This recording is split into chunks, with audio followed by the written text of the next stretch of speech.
Vous écoutez Europe 1, il est 8h17. L'interview politique d'Europe 1, Jean-Pierre Elkabbach, vous recevez donc ce matin Éric Woerth, député UMP de l'Oise, ancien ministre du Budget. Je vous laisse la parole. Bienvenue Éric Woerth et bonjour. Bonjour. Europe 1 et Alexandre Carin ont raconté les révélations de l'enquête documentée, minutieuse du Point, sur ce que l'hebdomadaire appelle l'affaire Copé. C'est tout un système qui aurait été mis en place depuis des années avec des copains, des collaborateurs de Jean-François Copé qui promet de porter plainte pour diffamation. Est-ce que vous étiez au courant? Est-ce que vous avez des soupçons? Vous qui avez été responsable de la précédente campagne électorale. Non, moi j'ai découvert la couverture du Point ce matin en venant chez vous sur Europe 1 et en écoutant Europe 1, donc j'ai pas d'informations particulières sur le sujet. Je vois simplement, parce que moi je suis assez sensible à ça, c'est que la France est souvent pleine de rumeurs et d'amalgames. Donc il faut faire très attention à tout ça, être très très prudent. Mais le leader UMP, Éric Woerth, a-t-il le devoir de clarté, d'éthique? Non, mais on a toujours un devoir de clarté et d'éthique.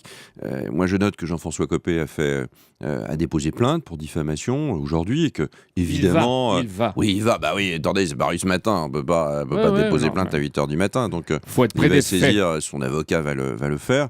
Et puis qu'évidemment, il conteste avec une grande fermeté les faits. Moi, je le dis.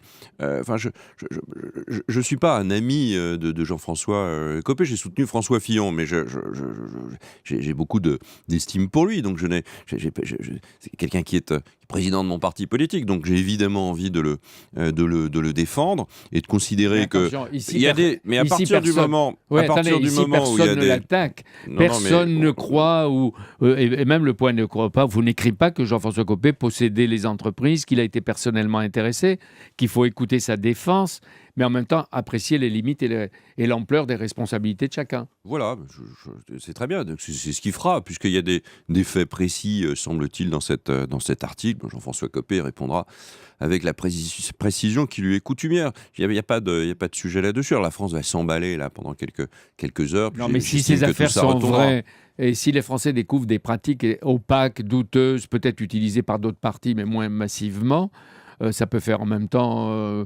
un petit choc dans une période de difficulté. Mais est-ce que vous réclamez, vous, par exemple, une double investigation interne à l'UMP avec des gens indépendants et deuxièmement conduite par la justice, non, effectivement? Mais moi, je réclame rien du tout. Je pense que d'abord, la première des choses à faire, c'est d'entendre ce que Jean-François Copé a à dire sur cet article. On voit bien qu'il y a un conflit de toute façon entre ce journal et Copé depuis maintenant pas mal d'années. Pourquoi? Je n'en sais rien.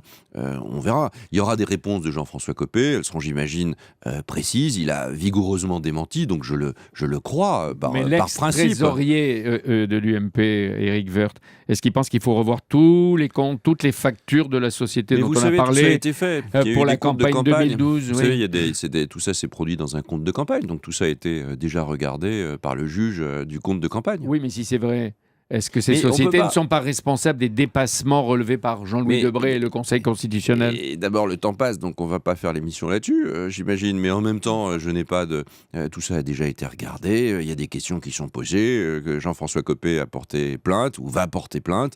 Et il s'expliquera, bien évidemment. Attention, pas d'emballement sur ce genre de choses. C'est trop grave. On salit des gens et après, au fond, on s'aperçoit qu'il ne se passe rien ou qu'il n'y a rien derrière. Donc, voilà, regardons tout ça avec une certaine hauteur et ne tirons pas les choses vers le bas. Et quand le Point titre aussi Nicolas Sarkozy a été volé, ou a-t-il été volé, sous-entendu par ces sociétés qui ont surfacturé des prestations? Mais que voulez-vous que je dise? Il y a un compte de campagne. Je n'ai pas tenu les comptes de campagne, mais il y a un compte de campagne. Ce compte de campagne, il a été audité. Il n'a pas révélé de malversation particulière. Donc ce compte de campagne, voilà. Et qu'est-ce qu'il faut dire à tous les donateurs? C'est ma dernière question, Alex. Ah oui. Et qu'est-ce qu'il faut dire à tous les donateurs fans de Sarkozy qui ont permis de renflouer l'UMP au cours du Sarkoton et qui peut-être se sentir floués ce matin? Le compte de campagne a eu un dépassement de 400 000 euros. Donc le Conseil constitutionnel a décidé de ne pas l'adopter. Donc il y a eu un mouvement très très important de dons et c'est formidable. Il n'y a aucun rapport entre tout ça. Mais je suis persuadé. Mais je ne veux pas rentrer là-dedans si c'est vrai et si c'est faux surtout. Et si c'est faux? Et si c'est faux? On le dira. Si c'est faux, non, mais on le dira toujours moins fort. Non, on le dira que ça. très fort ici à Europe 1. Pas d'amalgame. On retient ce qu'a dit Jérôme Lavrillieux, le collaborateur et ami de Jean-François Copé.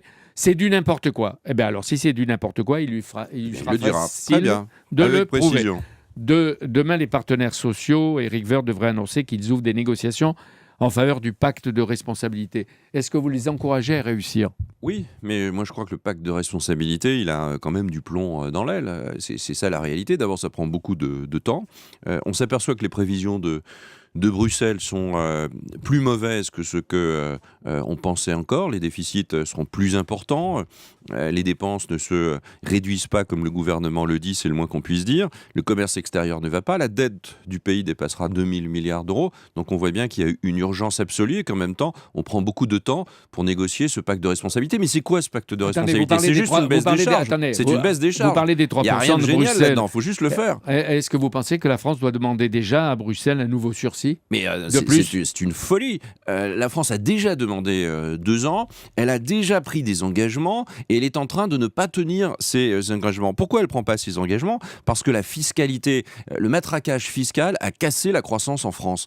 François Hollande a cassé la croissance en France. C'est ça la réalité. Donc aujourd'hui, pour relancer la machine, il faut tout faire différemment de ce qui a été fait depuis 2 ans. Et il faut quoi ? Il faut évidemment baisser le coût du travail, les charges sociales qui pèsent sur les entreprises. Et ça, c'est ce qu'il appelle pacte de responsabilité, mais c'est ce que nous avions décidé de faire et commencé à faire d'ailleurs bien avant François Hollande. Mais on va voir ce que vous proposez. Mais si le président de la République nourrit le pacte de responsabilité de contenu dans les semaines qui viennent, est-ce que vous le voterez ? Non mais je ne peux pas voter un texte qui n'existe pas. Donc on verra. En tout cas, mais moi je suis quelle est la favorable à la baisse. priori ? Je suis favorable à la baisse des cotisations, à la baisse des charges sociales qui pèsent sur les entreprises parce qu'elles tirent l'emploi vers le bas et elles tirent la France vers le bas. C'est exactement le contraire visiblement de ce qu'a dit votre chef d'entreprise tout à l'heure. Donc il faut absolument mettre en œuvre cette baisse des charges. Et cette baisse des charges, il faut la mettre maintenant en œuvre. Le crédit d'impôt compétitivité, il va jusqu'en 2015. Et vous pensez que c'est ça qui boosterait la croissance ? Oui, la bien sûr, compétitivité, mais ça redonnerait la confiance. Il n'y a plus de confiance aujourd'hui. Aucun des engagements n'est tenu. Donc il n'y a plus de confiance, il y a rupture de confiance totale. À la fois sur le plan social, sur le plan économique, comme sur le plan politique. Regardez à l'Assemblée hier. Oui, mais ça, c'est pas ce qu'il y a de mieux, l'Assemblée. Non, la tension qui règne à l'Assemblée n'est que le reflet de la tension qui règne dans le pays. Mais est-ce qu'il est nécessaire à l'Assemblée, c'est la tension dans la France. Est-ce qu'il est nécessaire, quand Manuel Valls perd son sang-froid, de se transformer en braillard et de boycotter le Parlement ? Non, on ne se transforme pas en braillard. Non, c'est pas un problème d'image. C'est que d'abord, monsieur Hollande, mais enfin, surtout monsieur Valls, à plusieurs reprises, a insulté l'opposition de façon tout à fait anormale, et que c'est la goutte d'eau qui fait déborder le vase. La tension à l'Assemblée nationale est très très forte. La violence verbale à l'Assemblée nationale n'est que le reflet de la violence dans le pays. Et ça, c'est pas les députés qui en sont responsables. Vous dites qu'il y a 600 milliards d'euros de dépenses sociales et que c'est trop. Et vous proposez de baisser la fiscalité dans les 10 ans, de 100 milliards d'euros en France. 100 milliards en 10 ans, c'est-à-dire 10 milliards par an, moins que François Hollande.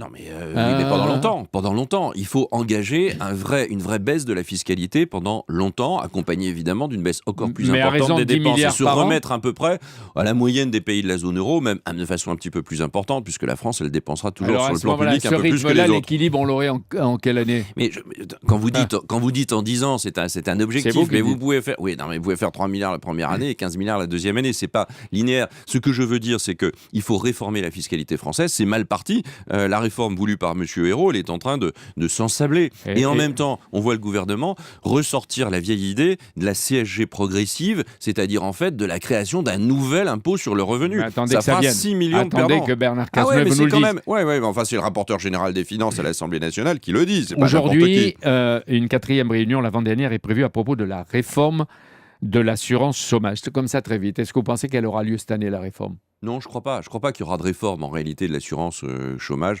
Je vois que les choses sont parties pas tout à fait dans le bon sens. Encore. Et pas de réforme fiscale, pas de pacte de responsabilité, pas de réforme de l'assurance chômage. Mais parce que ce sont des mots, c'est de la communication. Ouais. Pacte de responsabilité, ça veut rien dire. Ça veut dire simplement un échange. jour, il y a l'addition et les Français vont se mettre en colère. Mais il n'est pas financé aujourd'hui. Donc il faut baisser les charges. Et il faut que M. Hollande, à un moment donné, dise clairement où est-ce qu'il baisse les dépenses publiques. Il ne le dit jamais. Et où est-ce qu'il baisse et comment il finance Mais la baisse des charges des vous entreprises. pourriez dire où vous baissez. Oui, nous l'avons Vous dit l'a- à plusieurs reprises. Vous l'avez dit il n'y a pas longtemps, la santé contient des gisements de ressources. On peut baisser les prix des médicaments, supprimer des lits d'hôpitaux, fermer des hôpitaux. Ça, Oui. on peut le dire quand on est dans l'opposition. Oui, mais on peut le faire aussi quand on est dans la majorité, et nous avons commencé à le faire. On a réduit le nombre d'hôpitaux Et en vous France, avez dit et même- c'est une bonne chose. C'est un peu contre-intuitif, c'est pas très populaire, je vous l'avoue, mais en même temps, il faut une Mais santé vous avez- financée. La meilleure des santé pour les Français, c'est aussi une santé qui est financée. Et vous avez dit qu'il faut même réduire le nombre de fonctionnaires de plusieurs centaines de milliers, des centaines Bien de sûr. milliers, ouais. Mais Centaines bien, de milliers. mais bien sûr, mais évidemment, il y a 5 millions de fonctionnaires pas bien payés. Il vaut mieux un peu moins de fonctionnaires, mieux payés, avec un État et des collectivités locales qui définissent encore mieux le périmètre de leur intervention.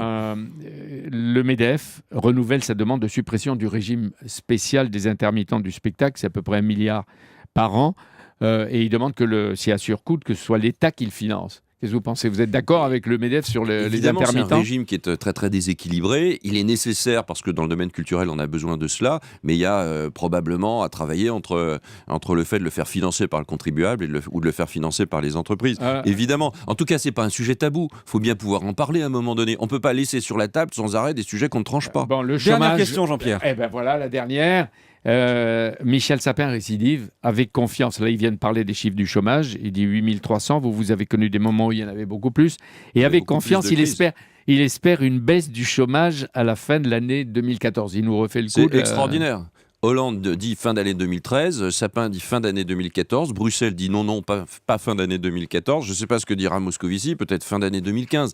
C'est pas sérieux d'aborder le sujet du chômage comme ça. C'est trop difficile, ça nécessite des transformations que le gouvernement aujourd'hui n'a pas le courage de Et faire. vous soutiendriez ces transformations si elles avaient Oui, si lieu? c'est des transformations qui vont dans... Oui, si c'est des transformations courageuses. Merci Eric Woerth, merci à vous. Jean-Pierre, demain, Demain, Laurent Berger, le numéro 1 de la CFDT. Dimanche, le Autre grand Laurent. rendez-vous. Fabius. Laurent Fabius, ministre des Affaires étrangères, qui sera donc l'invité Merci. du grand rendez-vous. Merci Jean-Pierre et merci à vous Eric Woerth.